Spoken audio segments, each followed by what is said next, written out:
Now meet the founder and director of Youth Escaping the Streets, Neil Barnett. At one time or another, he's taken each of my guests off the streets, giving them clothing, food, and a place to live. He also tries to find them jobs. Neil, what can we do to help these kids? And they each have different stories.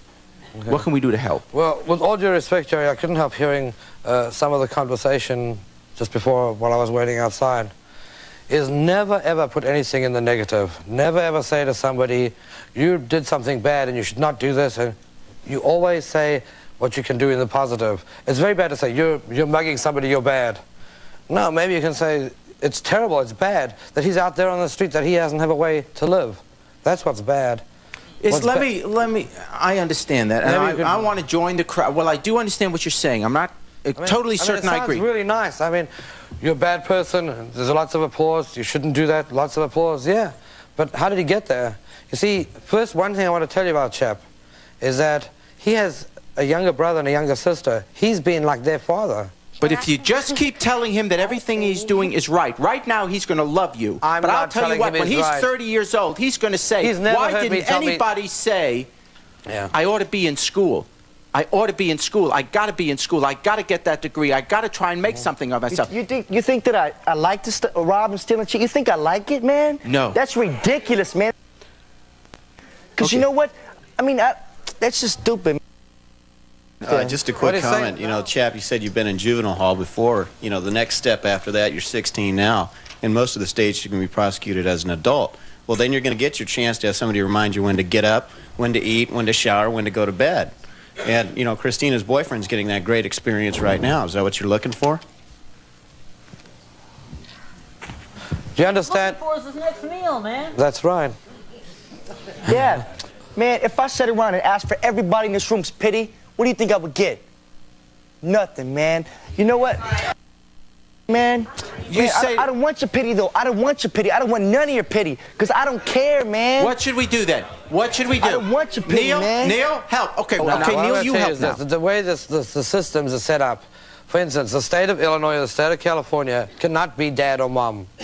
They are the worst dad and mom you could possibly wish for. People can only be parents. You have to take kids in yourself. Now, in the old days, if your neighbor passed away, you'd go around and you'd take the kids into your own home. Isn't that what you did? Isn't that what everybody did? You went to an uncle or an aunt. Nobody knows where uncles and aunts are now. They all disappeared. Nobody knows where the neighbor went. The neighbor doesn't know who you are.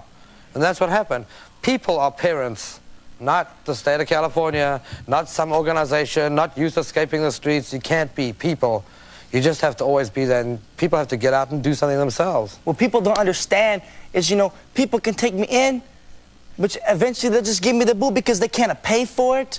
They can't take care of me. They don't have the patience. They don't have the time. And the only place that's left for me is a lockdown environment. You don't understand, man, because until I'm 18, if the police catch me, I will be locked up in a lockdown environment until I'm 18. People think, oh, he's big and he's tough because he robs and steals. You think I like it? No, it's not fun. It's not fun because you know what? I wouldn't want that to happen to me. I wouldn't want that to happen to me. So why would I want to do that to anybody else? But I have to. Is there no place where he can get a meal? Excuse me, is there no place, are you saying to me that there's no place in Hollywood that he can get a meal without robbing? What I'm saying is there's no place that he can get a meal and home.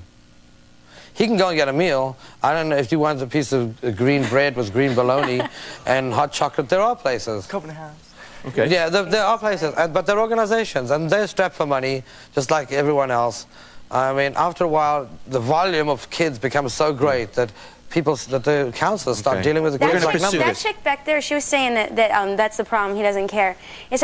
It's not that. Well, how, you know, he cares about himself because that's all that he has. I mean, that's all you have out there. It's nothing that these people can understand. I mean, you can sit here and listen to the stories. And I got to go out and rob, hustle, or do something and to share help with them. yeah, you go out, and if you do that, then you know, always you take care. It's a family out there. These people can't understand it. They can never understand it unless they went through it. It's a whole other life out there. And nobody, these people don't show. When you're out there, okay, maybe now that you're sitting here listening to us, you might be saying, oh, and maybe think about it. But when you're walking by us on the street or something, and we ask you for some change or something, you just don't even look at it. You just get a job. You know, I mean, they just spit on you. It's hard enough taking care of myself, but then I still got to take care of my brother and sister if I want to be with them. Because they're the only two things I have left in this life besides myself. My sister's locked up and my brother's locked up. Where are they locked up? In California. What, in what? My brother's in juvenile hall and my sister's in placement. And I'm the only one free right now. That's the same thing that happened to me before. I was locked up and they were out on their own. Because you know what? I mean, I could take care of myself so much, but I still got to take care of my brother and sister because people, you know, people try to mess with me and my brother and sister. You know, there's child molesters, perverts, everybody out there. You know, I mean, it's hard. People don't understand. They think, you know, they look down on people because they work for it. But, you know, it's a way of life for some people, you know? They worry about themselves. We're going to take a break. We'll be right back.